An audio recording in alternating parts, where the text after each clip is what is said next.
الحمد لله رب العالمين وعاقبة للمتقين والصلاة والسلام على رسوله الكريم أما بعد فنظر الله تعالى في كلامه المجيد وفرقانه الحميد. أعوذ بالله من الشيطان الرجيم. بسم الله الرحمن الرحيم.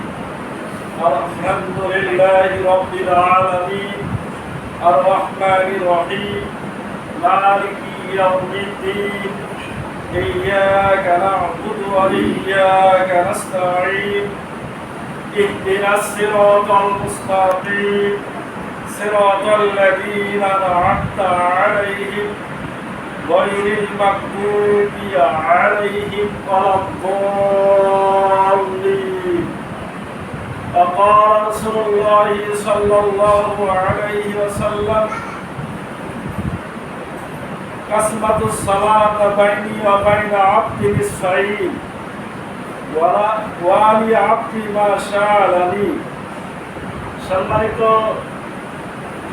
জুমার মসজিদে উপস্থিত মুসল্লিয়ানে কেরাম, সর্বপ্রথম আমরা সেই রব্বুল আলামিনের দরবারে শুকরিয়া আদায় করছি যিনি আমাদেরকে আরবি সফর মাসের শেষ জুমার সালাত আদায়ের উদ্দেশ্য নিয়ে তার পবিত্র ঘরে আসার এবং বসার সুযোগ দান করেছেন। যে রব্বুল আলামিন সুযোগটি দান করলেন তার দরবারে শুকরিয়া আদায় করছি, পড়ছি আলহামদুলিল্লাহ। দরুদ এবং সালাম আমাদের প্রিয় নবী, শেষ নবী হযরত মুহাম্মদ মুস্তাফা আহমদ মুস্তাফা পড়ছি সাল্লাল্লাহু আলাইহি ওয়াসাল্লাম। আল্লাহুম্মা সাল্লি আলাইহি আল্লাহুম্মা বারিক আলাইহি। হাজিরানে মজলিস, আজকে আমি আপনাদের সম্মুখে একটি খুবই পরিচিত বিষয় নিয়ে আলোচনা করব ইনশাআল্লাহ। সেটি কি?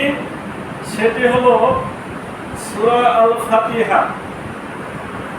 আমাদের প্রত্যেক মুসল্লিকে যারা 5 ওয়াক্ত সালাত আদায় করেন, প্রতিদিন কমপক্ষে ফজরে 4 বার, জোহরে 10 বার, আসরে 4 বার, মাগরিবে 5 বার, এশায় 9 বার, কমপক্ষে 32 বার এই সূরাটি পড়তে হয়। তার মানে এই সূরাটি রব্বুল আলামিন কেন এতবার পড়িয়ে নিয়েছেন, এই সূরার মাহাত্ম্য কি, মর্যাদা কি, এই সূরার শিক্ষা কি, এই বিষয়ে আজকের আলোচনা ইনশাআল্লাহ। হাজিরানে মজলিস, আমরা সর্বপ্রথম এই সূরাটির নাম নিয়ে আলোচনা করতে চাই। আমরা পবিত্র কোরআন শরীফে একটি নাম পাই, সেটির নাম হলো সূরা ফাতিহা। ফাতিহা মানে যা দ্বারা খোলা হয়, যা দ্বারা শুরু করা হয়, যেটাকে আমাদের বাংলাদেশের পুস্তকে লেখা হয় ভূমিকা, শুরু কথা, মুখবন্ধ, প্রারম্ভিক ইত্যাদি নাম দেওয়া হয়, যেটারই আরবি শব্দ হলো ফাতিহা। অর্থাৎ এই সূরা দিয়ে কোরআনটিকে খোলা হয়, এজন্য সূরাটির নামকরণ করা হয়েছে ফাতিহা। তবে আমার রাসূল হযরত মুহাম্মদ সাল্লাল্লাহু আলাইহি সাল্লাম বিভিন্ন সময়ে সূরার বিভিন্ন নাম বলেছেন এবং বিভিন্ন মুস্তাহিদগণ বিভিন্ন গবেষণা করে বিভিন্ন নাম দিয়েছেন। প্রত্যেকটি নামের পিছনে বিভিন্ন কারণ অবশ্যই লুকায়িত আছে। যেমন এই সূরাটিকে বলা হয়েছে আসাসুল কোরআন, মানে কোরআনের মূল ভিত্তি। ফাতিহাটা হলো কি? পবিত্র কোরআনের মূল ভিত্তি। আবার বলা হয়েছে সূরার নাম আল কাফিয়া। আল কাফিয়া মানে কি? স্বয়ং সম্পূর্ণ বা যথেষ্ট। সূরা ফাতিহাটায় যথেষ্ট। বলা হয় রাসূল সাল্লাল্লাহু আলাইহি সাল্লাম বলেছেন যে দুনিয়াতে যত আসমানি কিতাব নাজিল হয়েছে এবং আমাকে যে কিতাব দেওয়া হয়েছে আল কোরআন, সকল কিছুর মধ্যে সর্বশ্রেষ্ঠ আয়াত হলো সূরা ফাতিহার 7টি আয়াত। সুবহানাল্লাহ। আল্লাহ রাসূল হযরত মুহাম্মদ সাল্লাল্লাহু আলাইহি সাল্লাম এই সূরার নাম বলেছেন আল কানজ, মানে ধন ভান্ডার। এই সূরাটায় ধনভাণ্ডার। আবার বলা হয়েছে উম্মুল কোরা। উম্মুল কোরা মানে শিক্ষা কেন্দ্র। সমস্ত শিক্ষা পুঞ্জীভূতকরণ জায়গা। সকল শিক্ষা যে জায়গাতে একত্রিত হয়েছে তাকে বলা হয় উম্মুল কোরা। মানে গোটা কোরআনুল কারিমে যত শিক্ষা আছে সকল শিক্ষা যেন এই 7 আয়াতের মধ্যে আছে। একদিকে 7টি আয়াত আর অন্যদিকে সমস্ত কিতাব যেন একই সূরা। অতএব এই সূরা থেকে অতীব গুরুত্বপূর্ণ সূরা আর কোনটা হতে পারে না। এই সূরাকে বলা হয়েছে উম্মুল কিতাব, কিতাবের মা। কিতাবের মা, মা থেকে অনেক সন্তানাদের জন্ম হয়।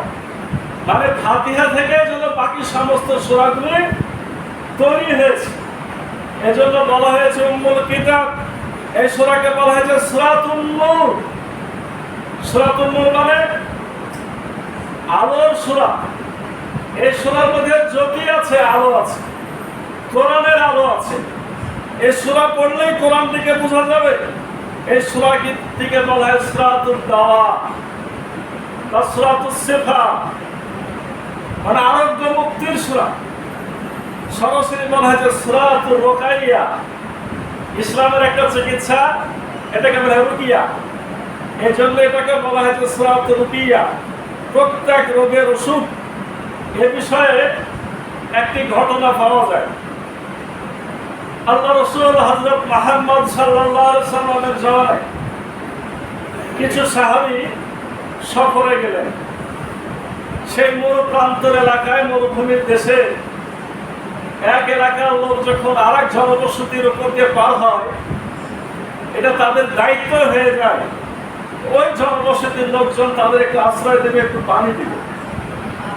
কিন্তু রাসূল সাল্লাল্লাহু আলাইহি সাল্লামের সাহাবীরা যে জনপদের উপর দিয়ে পার হলেন, ওই জনপদের লোকজন তাদের সাথে ভালো ব্যবহার করলেন না, তাদের আশ্রয় দিতে অনীহা প্রকাশ করলেন, তাদের পানি খাদ্য দিতে তারা অনুৎসাহিত হলেন। একটা পর্যায়ে রাসূলুল্লাহ সাল্লাল্লাহু আলাইহি ওয়াসাল্লামের সাহাবায়েরা ওই এলাকাটি ছেড়ে চলে যাওয়া শুরু করলেন। হঠাৎ করে দেখা গেল পিছন থেকে একজন দৌড়াচ্ছে, আমাদের সর্দারকে সাপে কেটেছে, আপনাদের মধ্যে কেউ যদি সাপের বিষ দূরীকরণের চিকিৎসা জানেন অবশ্যই একটু আমাদের এসে সাহায্য করেন। আল্লাহ রাসূল সাল্লাল্লাহু আলাইহি ওয়াসাল্লামের সাহাবীদের মধ্যে একজন বললেন যে আচ্ছা চলো। সে গেল, এই সূরা ফাতিহা দিয়ে তিনি ঝাড়ফুঁক কিছুটা করলেন, সেই সাথে লবণ পানি দিয়ে জায়গাটা ধুয়ে দিলেন। দেখা গেল কিছুক্ষণের মধ্যে সাপের বিষ দূর হয়ে গেছে, সর্দার ভালো হয়ে গেল। তবে কথা আছে, যেহেতু এই সাহাবীদের সাথে ওই এলাকার লোকজন প্রথমে ভালো ব্যবহার করে নাই, এজন্য এই সাহাবী বলল যদি আমি আপনাদের সর্দারকে এই অসুস্থতা থেকে সুস্থ করতে পারি তা আমাদের আপনারা কি দিবেন বিনিময়? এটা তিনি চাইতেন না। কেন চাইলেন? তারা তার সাথে ভালো আচরণ করেনি, তাদের সাথে ভালো আচরণ করেনি। চুক্তি হয়েছিল 30টি ছাগল দেব। কয়টি ছাগল? 30টি ছাগল। দেখা গেল যখন অসুস্থতা দূর হয়ে গেল, তারা এই 30টি ছাগল বকশিশ হিসেবে গ্রহণ করলেন এবং 30টি ছাগল নিয়ে রাসূলুল্লাহর দরবারে হাজির হলেন। আল্লাহ রাসূল সাল্লাল্লাহু আলাইহি ওয়াসাল্লাম নিজকে হাসলেন, তুমি কিভাবে জানলে যে এই সূরা দিয়ে বিষমুক্ত করা যায়? ইয়া রাসূল সাল্লাল্লাহু আলাইহি ওয়াসাল্লাম, এটা আমার মনের বিশ্বাস। আমি জানি এই আয়াতগুলোর থেকে শ্রেষ্ঠ আয়াত আর নাই। আমি বিশ্বাস করে এই কাজটা করেছি। আল্লাহ রাসূল সাল্লাল্লাহু আলাইহি ওয়াসাল্লাম বললেন যে এই বকরিগুলোতে আমারও ভাগ আছে, আমাকেও কিছু দাও, তোমরা ভাগ করে নাও। ইতিমধ্যে তারা ভাগ করে না। কেন? তারা জানতো না যে এটা আসলে গ্রহণ করা বৈধ অথবা অথবা অবৈধ। আল্লাহ রাসূল সকল কিছু শোনার পরে এটাকে তিনি অনুমতি দিলেন। আমি বলতে চেয়েছিলাম তাহলে এই সূরাটা কিন্তু সূরাতুস সিফা, এই সূরার একটা হচ্ছে সূরাতুল হামদ, আল্লাহর প্রশংসা সূরা। সম্মানিত মুসল্লিয়ানে কেরাম, এইভাবে যদি বলতে থাকা যায় প্রায় 22টি নাম আছে সূরা ফাতিহা। আমার সে বিষয়টি আলোচনার বিষয় নয়, আমি বলছিলাম যে সূরাটার নাম সূরা ফাতিহা। এই সূরাটা কখন নাযিল হয়েছে? আল্লাহ রাসূল হযরত মুহাম্মদ সাল্লাল্লাহু আলাইহি সাল্লামের উপরে মক্কা শরীফে নাযিল হয়েছে। এই সূরা নাযিলের প্রেক্ষাপটটা কি? এই সূরা একমাত্র সূরা যে সূরা আল্লাহ রাসূলের উপরে সর্বপ্রথম পরিপূর্ণরূপে নাযিল হয়েছে। তার আগে কিছু আয়াত নাযিল হয়েছিল, কিন্তু পরিপূর্ণ সূরা যদি বলতে চান যে কোন সূরাটি প্রথম নাযিল হয়েছে, তাহলে কিন্তু সূরা ফাতিহা। তার মানে একেবারে আল্লাহ রাসূলের উপর প্রথম দিকের সূরা।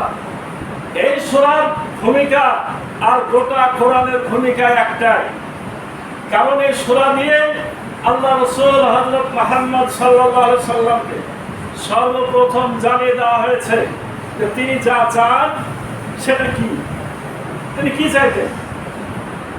কি চাইতেন, কেন সূরাটি দেওয়া হলো, এই বিষয়টি নিয়ে একটু আলোচনা করা আমাদের দরকার। আল্লাহ রাসূল হযরত মুহাম্মদ সাল্লাল্লাহু আলাইহি সাল্লাম যখন থেকে বিবেক বুদ্ধিমান হলেন, অল্প বয়সে নবুয়ত তিনি পান নাই, তখন তিনি একটু ব্যতিক্রম ছিলেন। সকল ছেলেরা যা করত আল্লাহ রাসূল সাল্লাল্লাহু আলাইহি সাল্লাম তা করতেন না। এমনকি তিনি কোনদিন পিতা, দাদা, আত্মীয়-স্বজন সবাই তার মূর্তি পূজা করত। আমার রাসূল সাল্লাল্লাহু আলাইহি সাল্লাম কোনদিন একটা মূর্তিকে স্পর্শ করেও দেখেন নাই। তিনি বুঝতেন, তার ভিতরের বিবেক জাগ্রত ছিল, তিনি এমনি বুঝতেন যে এগুলোর কোনো ক্ষমতা নাই। আর তিনি কষ্ট পেতেন সমাজকে দেখে, সমাজের মানুষের দুঃখ কষ্ট দেখে তিনি চিন্তিত হতেন। ছোটখাটো যুদ্ধ লেগে যেত, হাজার হাজার মানুষ মারা যেত, আমার রাসূল ব্যথিত হতেন। নারীদেরকে, কন্যা শিশুদেরকে জীবিত মাটির নিচে চাপা দেওয়া হতো। বিধবা মেয়েদের কোনো আশ্রয় ছিল না। দাস দাসীদের উপর নির্মম নির্যাতন করা হতো। সামান্য যুদ্ধ বিগ্রহে হাজার হাজার দাস দাসী তৈরি করা হতো। অনেক মা বোন বিধবা হয়ে যেত। এই বিদেশি যারা সৈন্যবাহিনী আক্রান্ত হতো, অসুস্থ হতো, তাদের চিকিৎসার কোনো ব্যবস্থা ছিল না। আমার রাসূল সাল্লাল্লাহু আলাইহি সাল্লাম এগুলো দেখে খুবই কষ্ট পেতেন। এজন্য তিনি নবী হওয়ার আগে সমাজের কিছু ভালো লোকদেরকে নিয়ে একটি সমিতি গঠন করেছিলেন। সে সমিতির নাম কি ছিল? হিলফুল ফুজুল। ইতিহাসে পাওয়া যায় এই সমিতি আগে থেকেই ছিল, তবে হারিয়ে গেছিল। আমার রাসূল আবার জিন্দা করেছিলেন।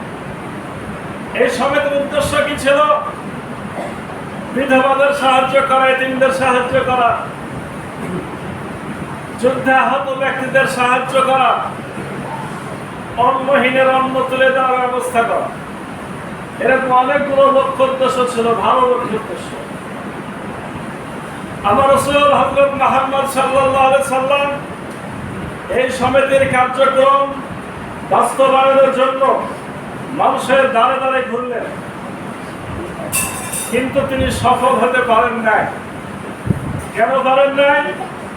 এই হিলফুল ফুজুলটি রব্বুল আলামিনের পক্ষ থেকে কোনো নির্দেশিত কোনো সমিতি ছিল না। এখান থেকে বোঝা যায় উদ্দেশ্য যতই মহৎ হোক না কেন, কর্মসূচি যতই সুন্দর হোক না কেন, সেক্ষেত্রে যদি রব্বুল আলামিনের নির্দেশের বিষয় না থাকে, আল্লাহ রাসূল, আল্লাহ রব্বুল আলামিনের কোরআনের নির্দেশিত বিধিবিধানের দ্বারা যদি সেটা পরিচালিত না হয়, তাহলে সেটা কখনোই সফল হতে পারে না। তবে আমার রাসূল হযরত মুহাম্মদ সাল্লাল্লাহু আলাইহি সাল্লাম এই সুযোগে মানুষের ঘরে ঘরে যাওয়ার কারণে এই সমিতির কার্যক্রম বিস্তার করতে যে তিনি কিছু শিক্ষা পেয়েছিলেন। প্রথম শিক্ষা হলো তিনি বুঝেছিলেন এই সমাজের অন্যায়, দুঃখ, কষ্ট, এর নির্যাতন, এর পিছনে কারা দায়ী। তিনি খোঁজ নিয়ে পেয়েছিলেন এর পিছনে দায়ী তারা যারা সমাজকে চালায়। বর্তমান যারা শাসক তারাই মূলত দায়ী, অর্থাৎ উঁচু শ্রেণীরা নিচু শ্রেণীর উপরে অত্যাচার করে, নির্যাতন করে, শোষণ করে। দ্বিতীয় তিনি শিক্ষা পেলেন, সে শিক্ষাটা কি? তিনি শিক্ষা পেলেন এই যে এই সমাজের লোকেরা কিছু নিয়ম নীতিতে বাধা আছে, কিছু নিয়ম নীতিতে বাধা আছে, কিছু আইন কানুনে বাধা আছে। এই আইন কানুন যদি সরিয়ে ভালো আইন কানুন না আনা যায় তাহলে পরে আমার দ্বারা এই মানুষদের মুক্ত করা সম্ভব নয়। তিনি আরো একটা জিনিস লক্ষ্য করলেন, এই সাধারণ মানুষেরা এই আইনগুলো সরাতে পারে না, কিন্তু এই আইনগুলো তৈরি করেছে স্বার্থবাদী, স্বার্থান্বেষী মহল, তাদের স্বার্থের জন্য। আমার রাসূল চিন্তায় পড়ে গেলেন, তাহলে সমাজকে মুক্ত করার জন্য সে আইন কোথায় পাবো? সে বিধিবিধান আমাকে কে দেবে? এই চিন্তায় চিন্তায় তার সময় যেত। তিনি পথের ধারে বসে থাকতেন চিন্তিত হয়ে। কোন সময় ছাগলের দড়ি মাথায় দিয়ে শুয়ে শুয়ে চিন্তা করতেন। তিনি এতিম বালক ছিলেন বিধায় তাকে পরিশ্রম করতে হতো, কাজকামও করতে হতো। একটা পর্যায়ে হযরত খাদিজাতুল কুবরা রাদিয়াল্লাহু আনহা আমার রাসূল সাল্লাল্লাহু আলাইহি ওয়াসাল্লামের বিভিন্ন গুণ খোঁজ পেয়ে এবং নিজ চোখে দেখে আমার রাসূলকে যখন বিয়ের প্রস্তাব দিলেন এবং তার বিয়েটা হয়ে গেল, তারপর আমার রাসূল কিছুটা ফুরসত পেলেন। ফুরসত পেলেন কি হিসাবে? কাজ থেকে। কিন্তু তার মাথায় চিন্তা আরো বেশি বেড়ে গেল। তখনই তিনি হেরা গুহাতে কি করতেন? হেরা গুহাতে যেতেন এবং সেখানে যে তিনি চিন্তা ভাবনা করতেন। একদিন, 2 দিন, 3 দিন মা খাদিজাতুল কুবরা রাদিয়াল্লাহু আনহা যখন দেখতো যে রাসূল আসছেন না, তিনি নিজে খাবার সেখানে পৌঁছায় দিয়ে আসতেন। আর আমার রাসূল সাধারণভাবে শুকনা খাবার দ্বারা তিনি নিজেই নিয়ে যেতেন। কাজ একটাই, এই মানুষদের মুক্তি কিভাবে হবে, সমাজের কল্যাণ কিভাবে হবে, অন্যায়, অত্যাচার, অবিচার কিভাবে দূর হবে। একটা পর্যায়ে আমার রাসূল হযরত মুহাম্মদ সাল্লাল্লাহু আলাইহি ওয়াসাল্লামের উপর নাযিল হলো, ইকরা বিসমি রাব্বিকাল্লাযী খালাক, খালাকাল ইনসানা মিন আলাক, ইকরা ওয়া রাব্বুকাল আকরাম আল্লাযী আল্লামা বিল কলম, আল্লামাল ইনসানা মা লাম ইয়ালাম। বড় তোমার প্রভুর নামে, যিনি তোমাকে সৃষ্টি করেছেন জমাট বাঁধা রক্ত কেন্দ্র হতে। যখন আয়াতগুলি নাযিল হলো তিনি ভয় পেলেন, কারণ জিবরিল আমিন নিজে এই আয়াতগুলি নিয়ে সেখানে নাযিল হয়েছিলেন। আমার রাসূলের যেহেতু এর আগে কোনো পরিচয় ছিল না, জানা ছিল না ফেরেশতা কি, কিভাবে কোন আয়াত আসে, এবং সেই সাথে আমার রাসূলকে যখন বলা হলো ইকরা পড়ো, আমার রাসূল ভীত হলেন, বললেন আমি পড়তে জানি না। কারণ আমার রাসূল সাল্লাল্লাহু আলাইহি ওয়াসাল্লাম সরাসরি কিতাব কিভাবে পড়তে হয় তিনি সেটা জানতেন না। একবার, দুবার, তিনবারের বেলায় জিবরিল আমিন আমার রাসূলকে ধরে বুকের সাথে চাপা দিয়েছিলেন, পড়ো, আমি যেভাবে বলি সেভাবে পড়ো। মানে আমি মুখে বলছি, তুমি মুখে বলো, এটা তো পড়া। আল্লাহ রাসূল পড়লেন, পড়ে যেমনি জিবরিল আমিন ছেড়ে দিল, তিনি ভয়ে ভীত হয়ে দৌড়ায় বাড়িতে চলে আসলেন। মা খাদিজাতুল কুবরা রাদিয়াল্লাহু আনহাকে বললেন, জাম্মিলুনি, আমাকে জড়ায় দাও, চাদর আবৃত করে দাও, আমি ভীত, আমি জীবনের আশঙ্কা করছি। মা খাদিজাতুল কুবরা রাদিয়াল্লাহু আনহা বললেন যে না, আপনার ভীতির কোন কারণ নাই। আপনি অসহায়ের সহায়, আপনি মানুষের ভালো চান, আপনি বিধবাকে সাহায্য করেন, আপনি অন্নহীনের অন্নের ব্যবস্থা করেন, আপনার কোনো শয়তান ক্ষতি করতে পারবে না। এরপরে আল্লাহ রাসূল সাল্লাল্লাহু আলাইহি সাল্লামকে খাদিজাতুল কুবরা রাদিয়াল্লাহু আনহা তার চাচাতো ভাইয়ের কাছে নিয়ে গেলেন। তিনি ছিলেন তাওরাতের ইনজিলের বিশেষজ্ঞ। তিনি বললেন, এটা তো সেই নামুস, তাদের ভাষায় নামুস মানে হযরত জিবরাইল আলাইহিস সালাম, যিনি যুগে যুগে বিভিন্ন নবী রাসূলের কাছে কিতাব নিয়ে এসেছেন। আমি যদি সেদিন বেঁচে থাকি, যেদিন মুহাম্মদকে মক্কা থেকে তাড়িয়ে দেওয়া হবে, আমি আমার সর্বশক্তি দিয়ে তাকে সাহায্য করব। আমার রাসূল বলছেন আমাকে তাড়িয়ে দেওয়া হবে? হ্যাঁ, যুগে যুগে যার কাছে এই কিতাব এসেছে, এই নামুস ওহী নিয়ে এসেছে, সেই দেশের জনগণ তাকে গ্রহণ করেনি, তাকে তাড়াই দিয়েছে। কি বুঝা গেল ভাই? ভালো কাজ করলে আপনাকে মানুষ গ্রহণ করবে? আমার রাসূলকে তো গ্রহণ করে। যা হোক, বিষয়টি এটা নয়। আমার রাসূল ভীত হয়ে কিছুদিন বিছানাগত থাকলেন, বাইরে যেতে চাইতেন না, ঘুরতে ফিরতে চাইতেন না। একদিন তিনি রাস্তায় চলে যাচ্ছেন, এবার জিবরিল আমিন ওখানে হাজির। আসমানের দিক থেকে শব্দ আসছে, ইয়া আইয়ুহাল মুদাসসির কুম ফানজির ওয়া রাব্বাকা ফাকাব্বির ওয়া সিয়াবাকা ফাতাহির। হে কাপড় জড়ানো ব্যক্তি, উঠো, মানুষকে সতর্ক করো, তোমার রবের বরত্ব ঘোষণা করো, তোমার কাপড় চাপড় বাকশাত করে দাও। অর্থাৎ জিবরিল আমিন বুঝাতে চাচ্ছেন, আপনার কাছে যে কোরআন নাযিল হওয়া শুরু হয়েছে, এ শুয়ে থাকার জন্য নয়। আপনি কেন বারবার শুয়ে থাকছেন? আপনার কাজ হলো এখন সেই রবের বরত্ব ঘোষণা করা, অর্থাৎ আল্লাহর দিকে মানুষকে ডাকা। আর মানুষকে সতর্ক করা মানে কি মানুষকে পাপ কাজ থেকে, খারাপ কাজ থেকে সরিয়ে আসার দায়িত্ব এখন আপনাকে রব্বুল আলামিন দান করেছেন, অর্থাৎ আপনাকে নবুয়ত দিয়ে দেওয়া হয়েছে। আল্লাহ রাসূল সাল্লাল্লাহু আলাইহি ওয়াসাল্লাম কিছুটা বুঝলেন যে আমাকে আসলে বড় দায়িত্ব দেওয়া হচ্ছে। ওদিকে আপনার ওয়ারাকা ইবনে নওফেল, ওই যে খাদিজাতুল কুবরা রাদিয়াল্লাহু আনহা চাচাতো ভাই, তার কাছে এরকম কিছুটা বুঝলেন। আর আজকে তিনি আবার জিবরিল আমিনকে দেখলেন। আমার রাসূল হযরত মুহাম্মদ সাল্লাল্লাহু আলাইহি ওয়াসাল্লাম আবার বাড়িতে এসে শুয়ে আছেন। এবার নাযিল হচ্ছে, ইয়া আইয়ুহাল মুসাম্মিল কুম ইল্লা ইল্লা কালিলা নিসফাহু ওয়া বিনকুস মিনহু কালিলা আও জিদ আলাইহি ওয়া রাত্তিলিল কুরআনা তারতিলা। হে কাপড় জড়ানো ব্যক্তি, উঠো, তুমি রাত্রে উঠে যাও, রাত্রে দাও, ইল্লা কালিলা, কিছু অংশ বাদ দিয়ে তুমি রাত্রে আল্লাহর ইবাদত করো, মানে বেশিরভাগ ইবাদত করো। আও জিদ আলাই, কিছুটা বাড়াও, আমি কিছুটা কমাও, মানে কোনো সময় অর্ধেক রাত করো, কোনো সময় অর্ধেক রাত একটু বাড়িয়ে দাও, কোনো সময় অর্ধেক রাত একটু কমাও। তোমার কাজ হলো এখন বেশি বেশি ইবাদত করো। কারণ কি, এত বড় দায়িত্ব পালন করতে হলে তোমার সাথে আল্লাহর মনিবের একটা ভালো সম্পর্ক দরকার আছে, মনটাকে মজবুত করার বিষয় আছে। এর কিছু পরে এই আয়াতগুলো নাযিলের পরে আর একদিন নাযিল হয়েছে আমাদের এই শ্রেষ্ঠ সূরা।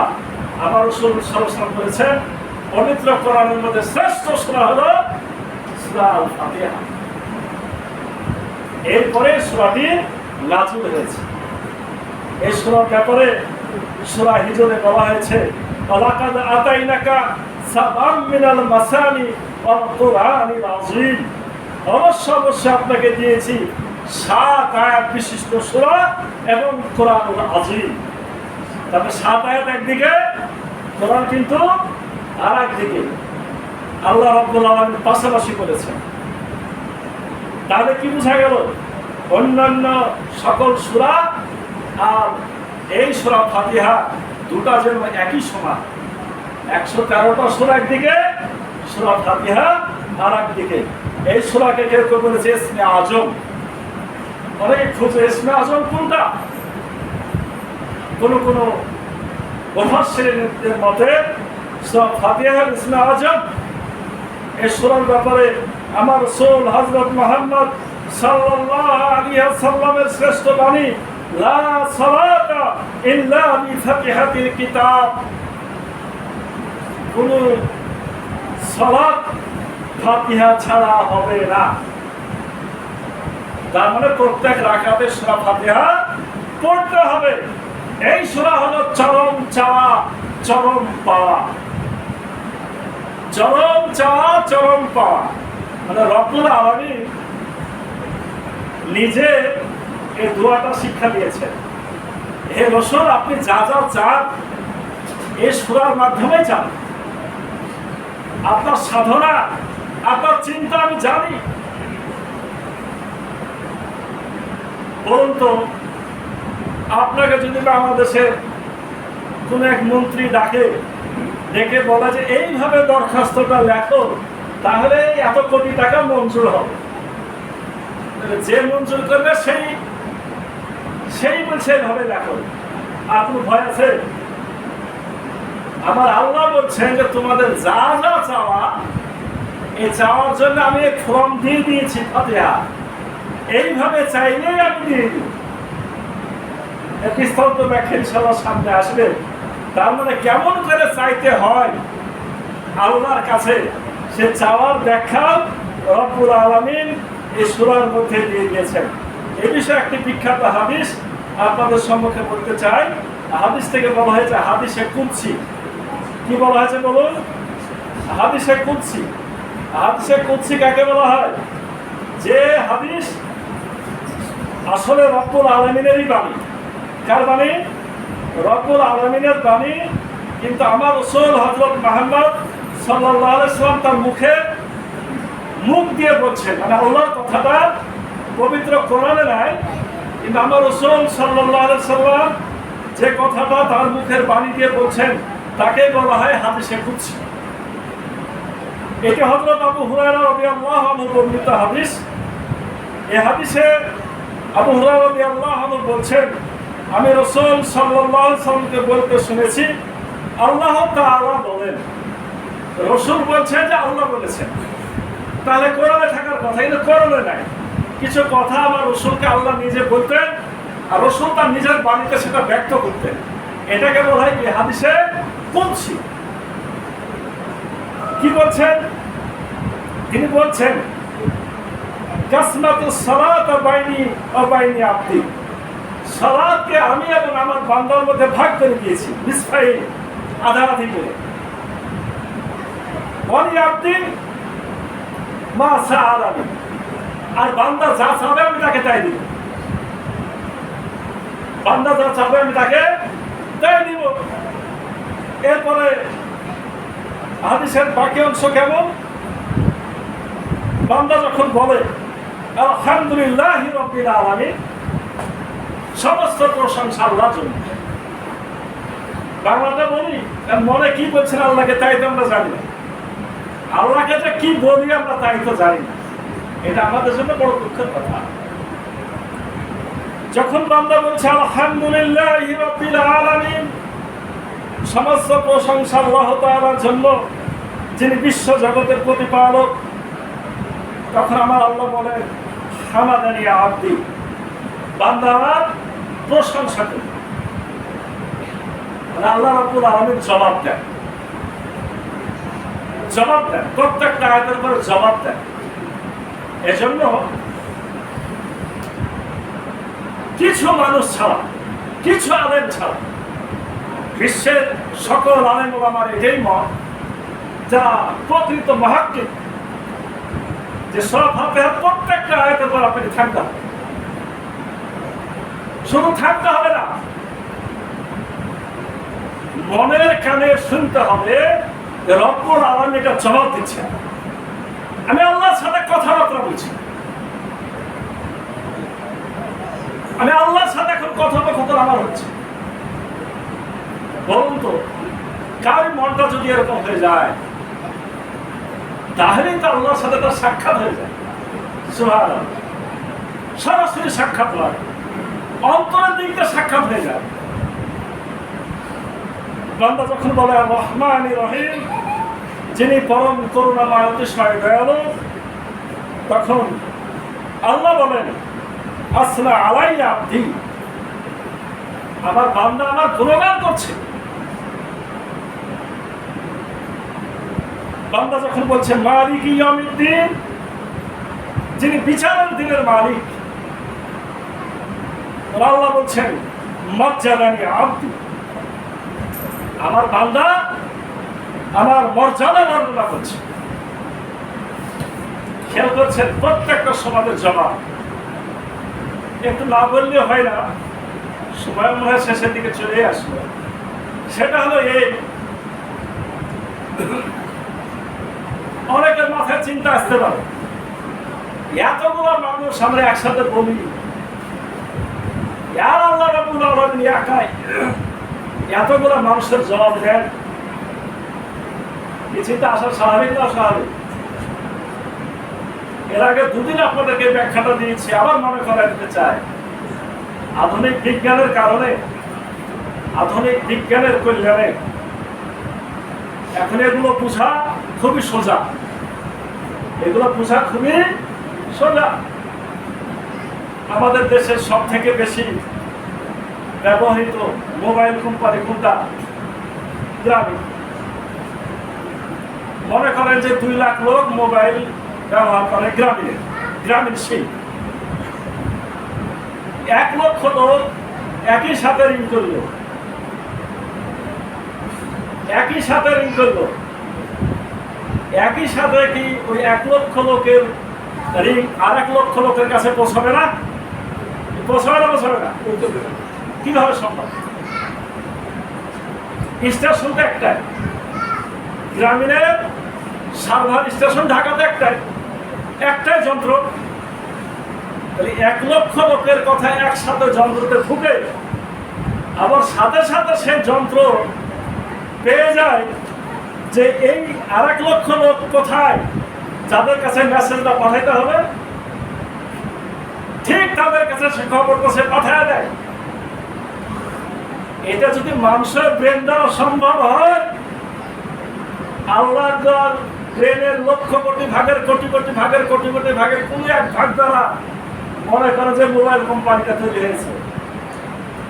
যে আল্লাহ সকল জ্ঞানের মালিক, তিনি 1 লক্ষ কেন, বিশ্বের সকল মানুষ, শুধু মানুষ নয়, গোটা বিশ্বের যত জীব জন্তু তরু লতা পশু পাখি সবাই গুণগান করে। সবাই যদি আল্লাহ রাব্বুল আলামিনকে ডাকেন, আর আল্লাহ রাব্বুল আলামিন সবার কি জবাব দিতে সক্ষম নন? কি বলেন, সক্ষম না সক্ষম? সক্ষম। আল্লাহ রাব্বুল আলামিন যখন বান্দা বলে ইয়াকা না'বুদু ওয়া ইয়াকা নাস্তাঈন, আমরা আপনার ইবাদত করি, আপনার কাছে সাহায্য চাই, তখন আল্লাহ বলছেন হাযিহি বাইনি ওয়া বাইনা আবদি ওয়া লিআবদি মা শাআ, এটা হচ্ছে আমার বান্দাদের মাঝের কথা, আর আমার বান্দার জন্য তাই যা সে চায়।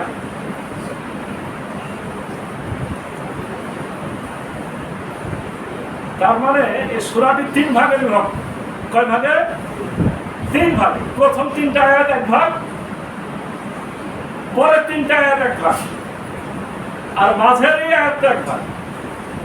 প্রথম 3টা আয়াত হচ্ছে আল্লাহর গুণগান। আল্লাহ কি গুণগান? কারো কাছে কিছু চাইতে হলে প্রথমে তার গুণ খ্যাতি গাইতে হয়, আল্লাহ শিক্ষা দিয়েছে। আর মাঝেরটা কি? মাঝেরটা হলো আল্লাহ নিজেই বলছেন এই কথাটা আমার আর বান্দার সাথে ভাগাভাগি। ওই 3টা আল্লাহর জন্য, মাঝেরটা আল্লাহর বান্দার মধ্যে ভাগ, আর শেষের 3টা শুধুই বান্দা। 7 আয়াত হয়ে গেল। আমি একটু পরে সময় পেলে বিস্তারিত ব্যাখ্যা করছি। এরপরে শেষের অংশ কি, ইহদিনাস সিরাতাল মুস্তাকিম সিরাতাল লাযীনা আন'আমতা আলাইহিম গায়রিল মাগদুবি আলাইহিম ওয়ালাদ-দাল্লিন। অর্থ কি, ইহদিনাস সিরাতাল মুস্তাকিম, হে আল্লাহ তুমি আমাকে সঠিক সহজ স্থায়ী দৃঢ় পথ প্রদর্শন করো। তাদের পথ যাদের উপর তোমার অনুগ্রহ বর্ষিত হয়েছে, তাদের পথ নয় যাদের উপর তোমার গজব নাজিল হয়েছে, তাদেরও পথ নয় যারা পথভ্রষ্ট। যখন বান্দা এইভাবে বলে তখন রব্বুল আলামিন বলেন, ফাহালাই লিআবদি ওয়া লিআবদি মা শা, এসব হচ্ছে আমার বান্দার জন্য, আমার বান্দার জন্য তাই যা সে চায়। কি বুঝলেন? কথা তো হয়ে গেল।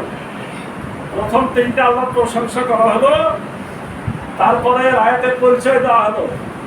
মনে করেন কাউরি দরজাতে কেউ যে বলছে যে আপনার বাপ ভালো ছিল, আপনার মা ভালো ছিল, আপনার বংশ ভালো, আপনাদের অর্থ করি নিয়ে আমরা চলি।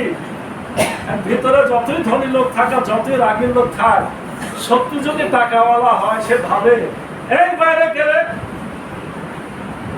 এত সুনাম গায় সকালবেলায়, তখন সে যদি বলে যে আমি আপনারই গোলাম, আপনারই নুন ভাতে আমরা মানুষ, তখন তো বুঝে ফেলবে আচ্ছা তোর কি দরকার, বলবে কি বলবে না, তোর কি দরকার আজকে। তখন যদি বলে আমাকে অমুকটা দেন তমুকটা দেন, তখন লোকটার মনে এমনি নরম হয়ে যায়। এটা একটা সুন্দর ফরম্যাট, আল্লাহর কাছে চাওয়ার একটা সুন্দর মাধ্যম, সর্বশ্রেষ্ঠ দোয়া। সূরা ফাতিহা হলো সর্বশ্রেষ্ঠ দোয়া, এর থেকে বড় দোয়া নাই। দুনিয়াতে আপনি যতই দোয়া করেন না কেন, সকল দোয়ার মূল হলো সূরা আল ফাতিহা। আসলে কয়েক মিনিট সময়ে কিছু ব্যাখ্যা আজকে করি। প্রথমে যে কথাটা বলা হলো যে আমরা শুধুমাত্র আপনারই প্রশংসা করি, আলহামদুলিল্লাহ রাব্বিল আলামিন। তার মানে প্রশংসা আল্লাহ ছাড়া কাউরি করা যাবে না।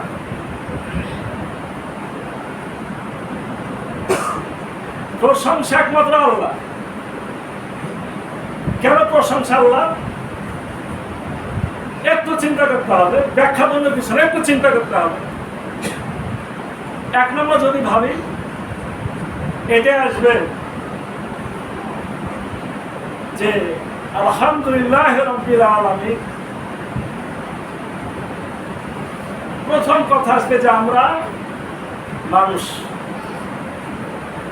আমি কেন আল্লাহর প্রশংসা করব? এক নম্বর হচ্ছে আমি মানুষ, আমি সৃষ্টির শ্রেষ্ঠ। দুই নম্বর হয়ে গেল, মানে আমি মানুষ, পশু পাখি জীবজন্তু তো হইতে পারতাম, আল্লাহ আমাকে মানুষ করে তৈরি করেছে। এটা একটা আল্লাহর প্রশংসা। শুধু আমি মানুষ নই, আমার শুধু জ্ঞান বুদ্ধি নাই, আমার মতো আর কোন জীবজন্তুকে জ্ঞান বুদ্ধি দেওয়া হয় না, আমি সকলের উপরে শ্রেষ্ঠ। তিন নম্বর হলো দুনিয়াতে যত কিছু পয়দা করা হয়েছে, মানুষ ছাড়া দুনিয়াতে আর যা কিছু আছে সব কিছু আপনার কি কারণে বলেন, সব কিছু মানুষের জন্য। কথা কি বুঝতে পারেন আপনারা? আপনার মানুষ ছাড়া দুনিয়াতে যা কিছু আছে সব কিছু মানুষেরই জন্য। সুবহানাল্লাহ। মানে মানুষের জন্য বাকি সকল কিছুকে পয়দা করা হয়েছে। তাহলে বোঝা গেল রব্বুল আলামিনের প্রশংসা কত বেশি করা দরকার। 4 নম্বরে সে কথা হলো যে শুধু মানুষ নয়, সৃষ্টির শ্রেষ্ঠ নয়, আমি আবার মুসলমান। সুবহানাল্লাহ। আমি যদি আজকে হিন্দুর ঘরে আমার জন্ম হইতো, বৌদ্ধের ঘরে জন্ম হইতো, খ্রিস্টান মধ্যে যদি জন্ম হইতো, তাহলে আমি কি আজকে মসজিদ আসার সুযোগ পেতাম? এবার সুযোগ হয়তো হয়তো না। কয়জন হিন্দু মুসলমান হচ্ছে বলেন? কয়জন খ্রিস্টান মুসলমান হচ্ছে বলেন? তাহলে আমার এত বেশি শ্রেষ্ঠত্ব, এত বেশি মর্যাদা কে দিয়েছে? আল্লাহ দিয়েছে। অতএব প্রশংসা করব বুঝে বুঝে, এবং প্রশংসা করব শুধু আল্লাহর জন্য। একজন সালাত আদায়কারী বলছে, হে আল্লাহ, আমরা যে নানা প্রতিকূলতার মধ্যে দুনিয়ায় বেঁচে আছি, মানে বেঁচে থাকাটাই কি, আসলে বেঁচে থাকাটাই আশ্চর্য। একটু কষ্ট হলে বুঝতে পারেন, কাজ হয়ে গেছেন, একটু আরেকটু হলে বলবে বেঁচে থাকাটা কি আশ্চর্য, মরে যাওয়াটাই স্বাভাবিক। তাহলে যে রব্বুল আলামিন আপনাকে বাঁচিয়ে রেখেছেন, এই আলো বাতাস দিয়েছেন, এই সুন্দর পৃথিবী দেখার সুযোগ করে দিয়েছেন, প্রশংসা তো কি তারই হবে, অন্যকারই হবে? বলো, প্রশংসা তারই হবে। এক্ষেত্রে কোনো নেতার কোনো কারিশমা আছে নাকি? এক একজন এক এক নেতাকে ভালোবাসে, সেটা নিয়ে আলোচনা আজকে না। কিন্তু আপনার এই দুনিয়াতে বাঁচায় রাখা, টিকায় রাখা, এর জন্য কোন নেতার কোন কারিশমা আছে? পারবে আপনার মরণে আজকে আমাকে বাঁচায় রাখতে কেউ পারবে? কোন পীর সাহেব পারবে নাকি? কোন বুজুর্গ পারবে না? কোন চিকিৎসক, অনেক বড় চিকিৎসক কি বাঁচায় রাখতে পেরেছে নাকি কাউকে এই পর্যন্ত? না। তাহলে এই কথাগুলোর মধ্য দিয়ে বান্দা বা মানুষ বা সালাত আদায়কারী আরো তিনটা কথা বলছে। এক নম্বর হলো রব, মানে আল্লাহ হচ্ছেন আমার রব, আমার না গোটা মহাবিশ্বের রব। রব কাকে বলে? যিনি লালন পালন করেন, প্রতিপালন করেন,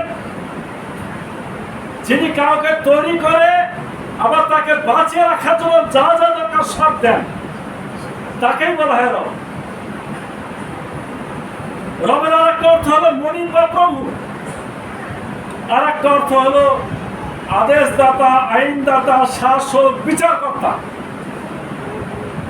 সকল অর্থেই আল্লাহ আমাদের কি রব।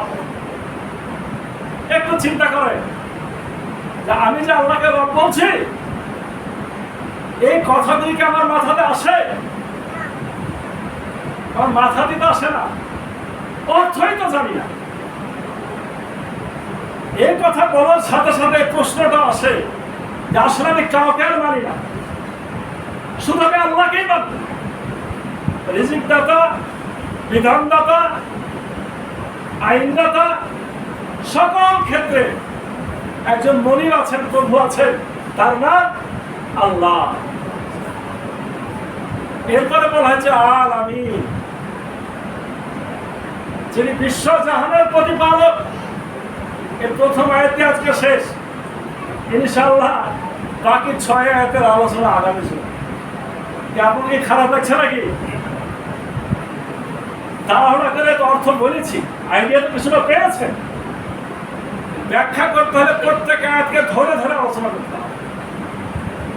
আপনাকে শুধু মনে করে দিতে চাই, এই আল আমিন শব্দটা যদি একজন সাধারণ শিক্ষিত লোক একটু চিন্তা করে, সে যে ধর্মেরই হোক না কেন, তাকে ইসলাম মানতে বাধ্য হতে হবে। অন্য ধর্মের লোক দূরের কথা, আপনি আমি তো মানি। কিভাবে বলেন? এই যুক্তিটা দিয়ে আজকের আলোচনা শেষ। সেটা হলো এই, আলম মানে জগৎ। আলম মানে কি? জগৎ। ইয়ানুন, যারা একটু আরবি জানেন, ইয়ানুন দিয়ে বহু বচন করা হয়েছে। তাহলে কি হলো বলেন? অনেক জগৎ, অনেক জগৎ। একটু ব্যাকরণ যারা জানেন তারা আমার কথার সাথে হয়তো বুঝতে পারছেন। আলম মানে জগৎ, আর আলামিন মানে কি? অনেক জগৎ। আমার রাসূল হযরত মুহাম্মদ সাল্লাল্লাহু আলাইহি সাল্লাম আজকে থেকে যখন ১৫০০ বছর আগে দুনিয়াতে আসেন, তখন কি এরকম চিন্তা ছিল? বিজ্ঞানী কিন্তু এখন খুঁজে বেড়াচ্ছে আরো জগৎ আছে, আরো দুনিয়া আছে, কোথায় যারা বসবাস করা যায়। এখনকার মানুষেরা খুঁজছে, কেমন খুঁজছে। আর আমাদের কোরআনের প্রথম সূরার প্রথম আয়াতে আল্লাহ বলেছেন অনেক জগৎ আছে। তবে এই কথাগুলিও তখনকার মানুষরা যেহেতু বুঝতে পারবে না, এজন্য এই আলোচনাগুলো বেশি হয় নাই।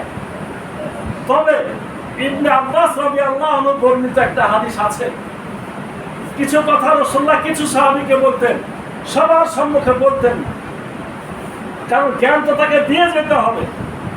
ইবনে আব্বাস রাদিয়াল্লাহু আনহু বলছেন, আমার রাসূল হযরত মুহাম্মদ সাল্লাল্লাহু আলাইহি সাল্লাম বলেছেন, তোমাদের এই পৃথিবীর মতো আরো পৃথিবী আছে, যেখানে নূহের মতো নূহ, ঈসার মতো ঈসা, মুসার মতো মুসা আগমন করে থাকে।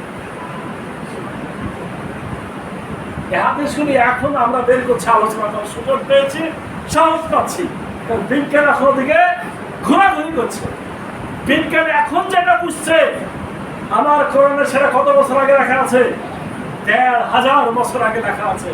তাহলে ইসলাম সত্য, এই কোরআন সত্য, আমাদের আল্লাহ সত্য, আমাদের রাসূল সত্য, এই ব্যাপারে কোনো সন্দেহ আছে? আছে? তাহলে আমাদেরকে সে আল্লাহরই শুধু দাসত্ব করতে হবে না? সে আল্লাহরই হুকুম মানতে হবে না? সে আল্লাহর বিধানে আমাদের চলতে হবে না? অবশ্যই চলতে হবে। আসুন আগামী দিন আলোচনা আরো বেশি বিস্তারিত ব্যাখ্যা করার সুযোগ পাবো। মহান রব্বুল কাছে আশা রেখে আজকের মতো আমরা যতটুকু শুনেছি, জেনেছি, বুঝেছি, এতটুকু ভিত্তিতে আমাদের আমল আগের থেকে আরো বেশি সুন্দর হোক, আরো বেশি সামান্য হোক। আমরা সবাই জান্নাতুল ফেরদাউসের মেহমান হওয়ার মতো নিজেদেরকে যোগ্যতা সম্পন্ন করে গড়ে তোলার চেষ্টা করি। আল্লাহ আমাদের তৌফিক দান করুন। সামনে আল্লাহুম্মা আমিন। বারাকাল্লাহু লানা ওয়া লাকুম ফিল কোরআনিল আযীম ওয়া নাফা'নি ওয়া ইয়্যাকুম বিমা ফীহি মিনাল আয়াতি ওয়া যিকরিল হাকীম। أقول قولي هذا أستغفر الله لي ولكم ولسائر المسلمين من كل ذنب فاستغفروه وأتوبوا إليه إنه هو التواب الرحيم.